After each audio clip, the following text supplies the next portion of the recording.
Chapter 14. Midnight Adventure. The night was uneventful. Whoa. Beer first. The night was mostly uneventful, except for the unveiling of Perry's new wooden bong. He had been carving at something for a few days. Everyone smoked out of it. It was pretty good. Perry was one of those guys every group has, the MacGyver of weed smoking. He could make a pipe out of anything, and he loved to do it. That night, the stoned group watched the stars. "There's so much less light pollution out here, you can really see more stars," someone said. "Yeah," someone agreed. It sounded like they were drooling. "Oh shit, look!" Eric pointed to the west side of the hill they were hiking on. "Lights!" They all knew the plan. Put out the fire, get ready to book. "Camp Rock is too far away. If we have to split up, let's meet, like right here," Tony planned out loud. The chorus agreed. "Camp Rock 2, Elle dubbed it again. Perry joked, "Electric Boogaloo." The lights weren't moving like the other ones. It wasn't as smooth. They weren't flying. It was something on the ground. It was big and had multiple searchlights. A drone spawned out of it somewhere and began flying around it in circles, searching. A dark and menacing giant figure was carving its way through the forest. "The next war store," Perry figured out. "Oh shit! Oh shit!" they all said. The war store was grinding its way straight through the forest. "Could one of those things climb this hill?" Eric thought out loud. Looking down, Tony agreed. "Yeah, I don't think so. But the drones can get up here, that's for sure." "Who knows what else that thing has up its sleeve," Elle said. They watched it drive in the darkness for probably a mile or two. Then it stopped. The searchlights dimmed. The drones disappeared back into the giant structure. It went dark. "Oh fuck. Oh shit. What the fuck is it doing?" They all watched in silence for many long moments. Perry said what they all were thinking. "What the fuck? It's just gonna sit there in the dark?" Tony thought out loud. "It's recharging or some shit." "Maybe it needs to take a robo-piss," Elle joked. Perry liked that one. After a few more minutes, it was obvious the war store wasn't going anywhere. There were a few tiny lights on the outside. It was hard to see from far away. They stared at it for a bit longer. "Dude, let's go," Perry threw out. "Where?" Tony asked. "Down there, let's check it out." "You fucking crazy?" Eric said, trying to be the voice of reason. "Yeah, I'm crazy. Let's go. Leave the shit, just take the guns, let's go. It can't be more than a mile or two away." I'll stay here and watch the stuff while you die," Eric said. Tony threw in, "That's a long-ass midnight walk. But you know what? Like, what else are we doing?" "Yeah!" Perry agreed. Fozzie stood and danced on 2 feet like she was ready to go for a walk. She was in. Elle replied, "If Fozzie's going, I'm going." "Fuck!" Eric yelled. "What?" He shook his head, stood up, took off his shirt and wrapped it around his head. "Fuck, let's go." "Okay, Rambo," Elle laughed. "We're going to look at the newest, greatest killing machine man has ever created?" Eric stated in all seriousness. "Yeah, I'm going in all Rambo." "Sweet." And they went off on a midnight adventure to scout the war store. Beer time.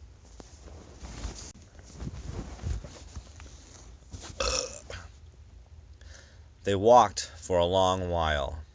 It was all downhill and in the dark. The way back would take much longer.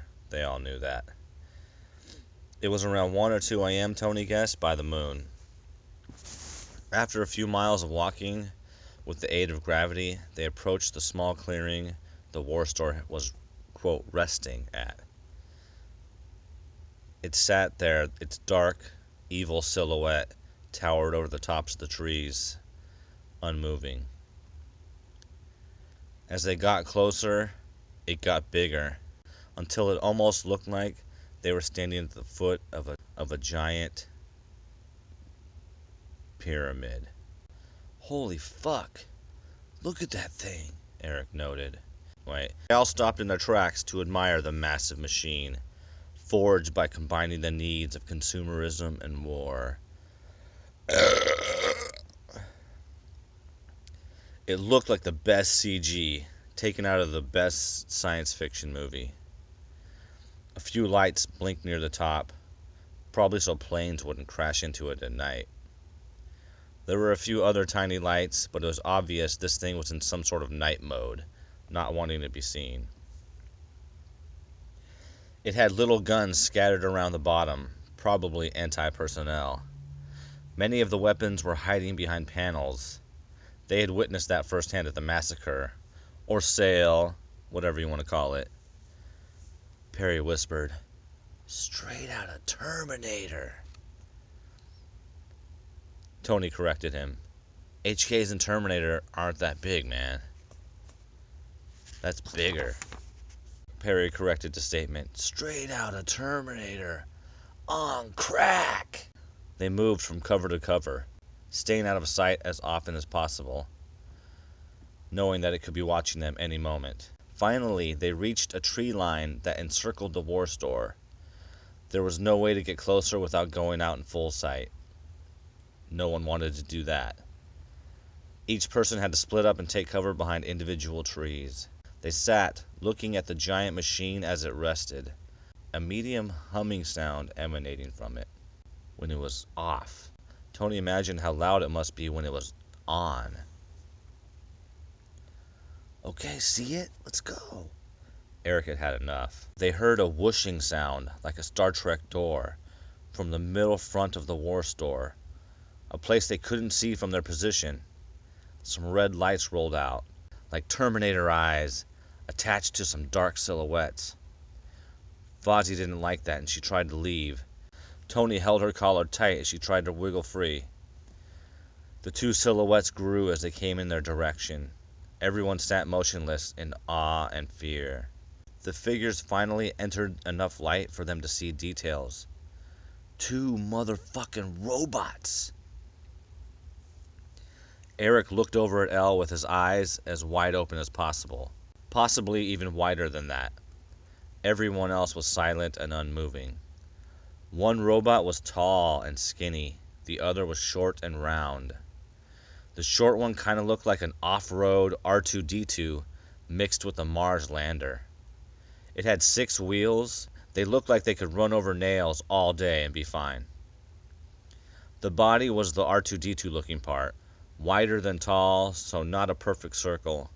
Short and squat, it probably had a low center of gravity.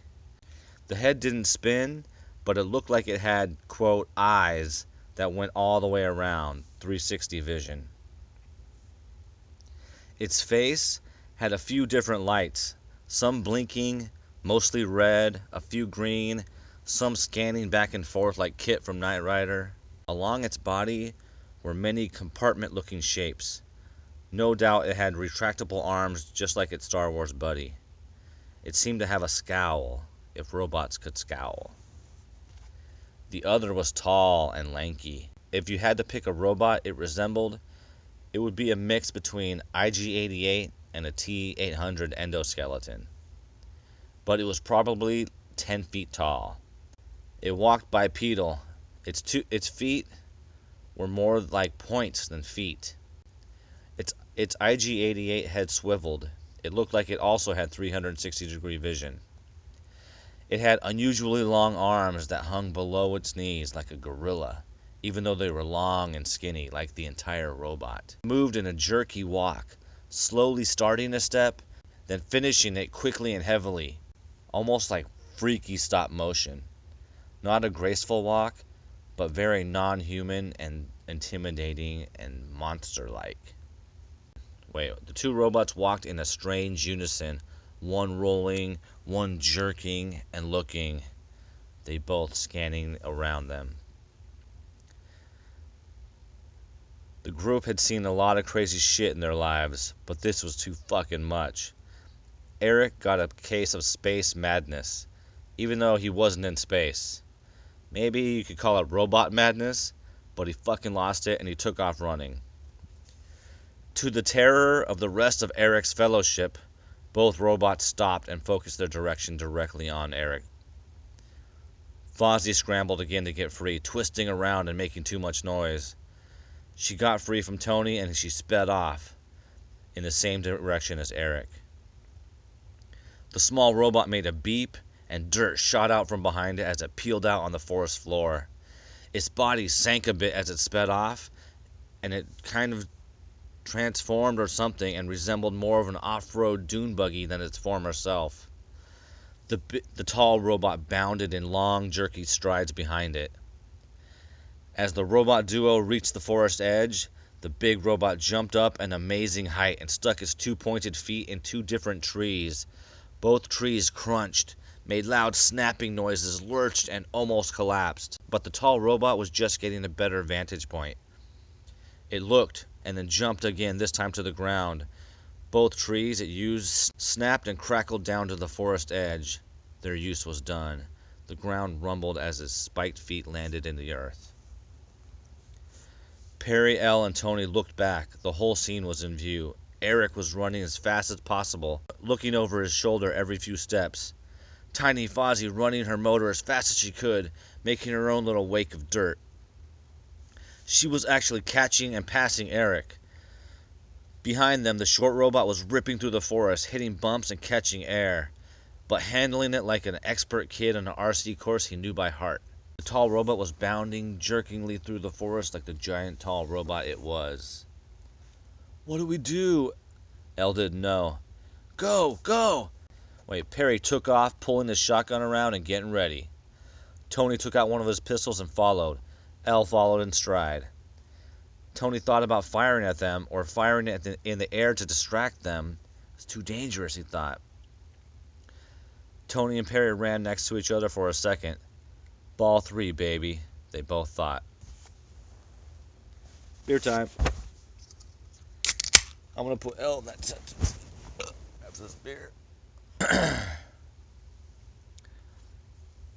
Where was that? Oh, okay.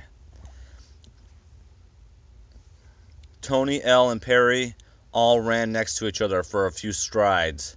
Ball 3, baby, they all thought. Fozzie! Elle yelled worriedly.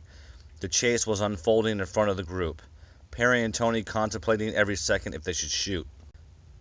But they were far enough away that a shotgun blast was useless, and they were running so fast that pistol fire would be inconsistent. Someone shot, though.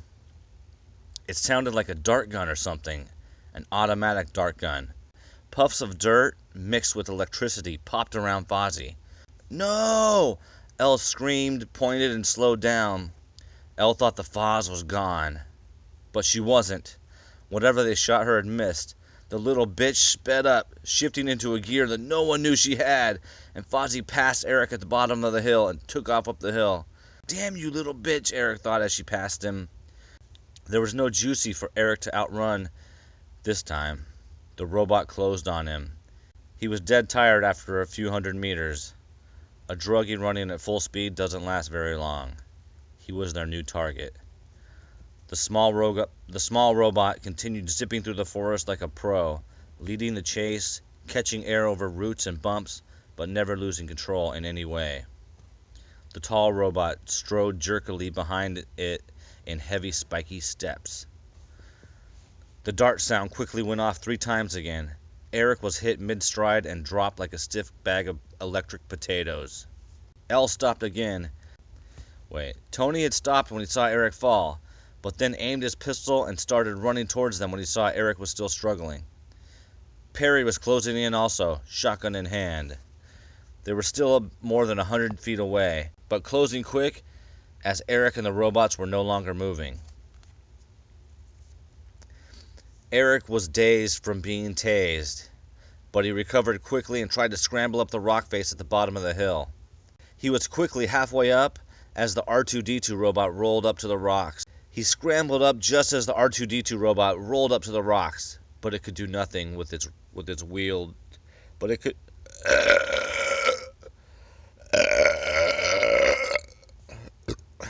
could do nothing with its wheels instead of legs. Eric looked like he was out of their reach and about to scramble to safety over the edge. He looked over his shoulder. "Fuck you," he thought. He had made it. The tall robot disagreed. With an eerie length that seemed even beyond a 10-foot robot's grasp, it reached out and grabbed Eric's ankle before he could pull it over the ledge. With a scary effortlessness, the robot's 4 fingers closed on his ankle. Even Elle heard the pop from 100 feet away. Eric yelled in pain like a wild animal caught in a trap. His now liquid ankle leaked through the robot's fingers. Red blood, white bone fragments, and other purple and black tendons oozed through like pasta. The robot pulled Eric off the rock formation, and he fell over 10 feet and landed on his back with a thud and the terrible grunt of a human getting the wind knocked out of him. He still kicked at the tall robot's legs, but it was as effective as a baby kicking a skyscraper. It stepped towards him with Terminator-like silent determinism. Eric was still full of fight. He looked and saw Tony and Perry running towards them, guns drawn. This gave him some hope, and with a half breath he yelled, "Fuck you!" He stood up on his one good foot and attempted to tackle the robot like a linebacker. The robot stood unaffected, but it did have to adjust itself to a new position, and then it grabbed at Eric's body. They couldn't shoot the robot now, as Eric was tangled with it. Tony stopped running and focused on the short one, aimed and unloaded his semi-automatic pistol with 6 loud cracks. He swears he saw a bullet ricochet off one of the tires like it was bulletproof. But another popped a different tire. 2 shots missed, hitting the dirt in front of the robot, and Tony's minor adjustment corrected, and the last 2 shots were direct hits. The robot launched a rooster tail of dirt again as it put the pedal to the metal and peeled out. It took off, turning directly at Tony. Tony had a few more shots and blasted the thing at least 4 times as it sped towards him. Arms came out of compartments and reached from its short body and grasped at the air like it wanted to grab Tony. Perry saw all of this and took a few steps forward towards Tony, aiming and waiting for the right moment. About 15 feet from Tony, the little robot hit a bump and caught air. Or did it jump by itself? You couldn't even really tell. No matter, it was now flying through the air, reaching its little robot arms at Tony, wanting to grab his face and rip it off. Perry's shotgun roared from their left, blasting the flying R2-D2's robot with a spectrum of shot and knocking it off course. Tony was trying to head fake and dodge to the left, but the boom of the shotgun forced him to dodge right. The flying robot and Tony's head collided, and they both fell back. Tony's hands reached up to his head, and he fell face down in the dirt. The robot landed on its wheels like the damn thing always seemed to do, and it zipped back towards the war store. The humans now focused on the tall robot, who seemed to be watching the action, but was still tangled up with Eric. One of its hands grasped Eric's body, his lower stomach on the right side, and raised him over its head. 2 big metal fingers on each side of Eric's body. It looked painful and awkward to be picked up like that, like a vice squeezing and picking your body up from the side of your stomach. The fingers again squeezed with scary effortlessness into Eric's body. The skin on Eric's stomach ripped and popped. Blood spilled across his body. With the sound of more ripping, Eric's body twisted, his skin tearing, trying to hold up his weight. The robot's grip closed even more, cracking ribs and crushing organs into paste. Eric's body separated into two pieces. One piece was the right side of Eric's stomach with a few organs and cracked ribs, still held in the robot's grip, raised above its head, and the rest of Eric fell a long way to the ground with a slapping thud. Part of Eric's intestines were caught in the robot's grip, and they unwound from his body as he fell, like the chain of an anchor being thrown into the sea. When he hit the ground this time, there was no grunt. The robot brought the chunk of Eric it was holding close up to its face, looking at the chunky mash of oozing human parts with a detached robot curiosity. Then it looked down, its eyes slowly following the intestine trail down to Eric's body. Perry was no longer wielding a shotgun. He was holding something in his hand and hurled it at the robot. "Eat it, shitbag!" he taunted. Tony and Eric had both played countless hours of online gaming with Perry. They all knew when Perry yelled, "Eat it, shitbag!" he was throwing a grenade. Tony turned to run. He was probably far enough away, but he wanted to make sure. He gestured to Elle, "Get down, get down!" But she already was. Eric even rolled over, blindly taking cover after the audio clue. The grenade flew at the robot, but it was a bad throw and started sailing up. It was going to miss the robot and go over its head. Suddenly, the gore-covered hand of the robot jerked up, catching the grenade in mid-flight with amazing agility. Slowly, the robot brought the grenade down and looked at it curiously, like it looked at Eric's stomach. It probably had never seen anything like this grenade from the Vietnam era. The robot's grip tightened. It was going to crush the grenade just as easily as it had ripped apart Eric's body. As the robot's grip tightened, the grenade's outer shell twisted and snapped. After all these years, it's a fucking dud, went through Perry's head. The robot seemed to be gaining pleasure by crushing the grenade near its face, examining it as it crushed it. Just as the robot's fun was about done, the grenade exploded. It shredded the arm and hand that was holding it, bending metal backwards towards the elbow. The robot's head was ripped open and ripped off. It popped backwards and bounced a few times on the ground before stopping and blankly looking up to the sky, its red eyes turning off. The nearly 8-foot headless body froze, balanced for a few moments, and then plunged backward to the ground like a statue, its massive weight sinking it deep into the dirt, dead as a doornail. They all ran over. Eric was face down, not moving. The big hole in his right side was gore-filled, and what could only be described as things were sliding out of it. Perry rolled him over, half expecting him to deliver a grenade joke like Eric always did. Instead, he rolled over to a corpse's face, teeth gritting, blood everywhere it shouldn't be, a dead stare. "Oh, fuck!" Perry rolled him back over. "Oh, he's dead!"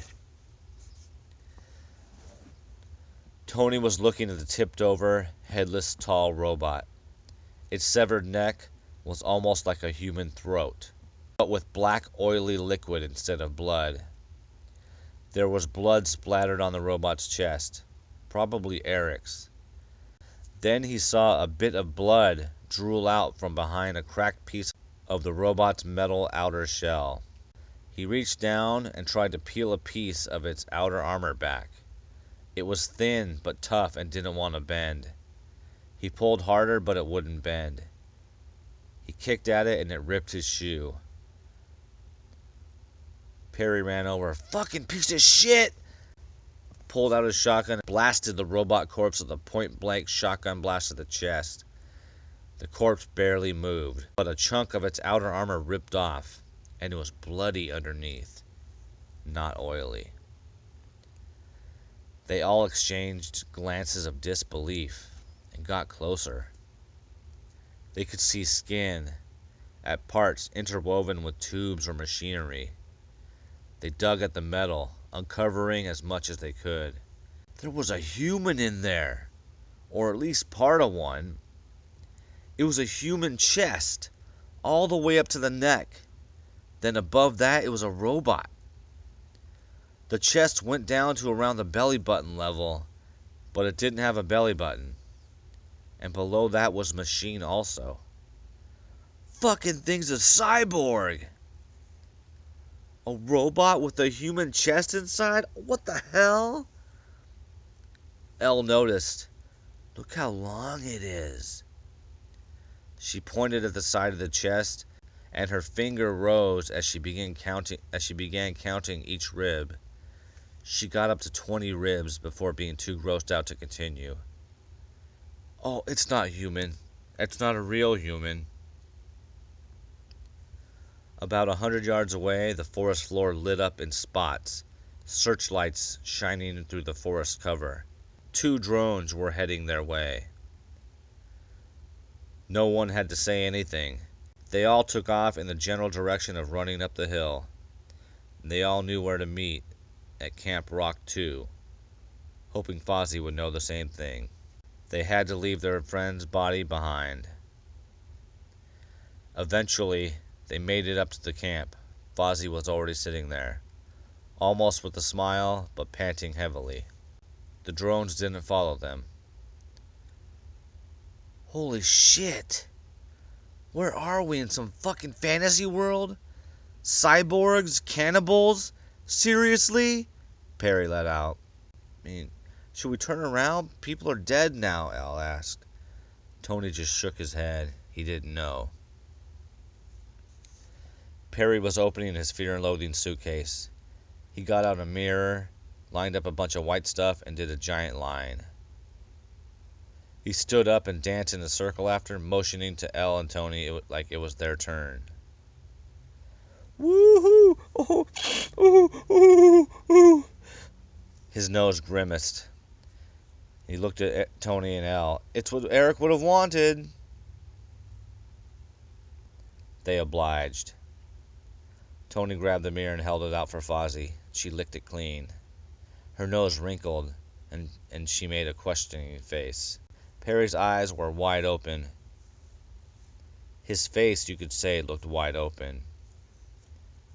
Oh man, Eric's gone. Shit just got real. They stayed up for most of the night.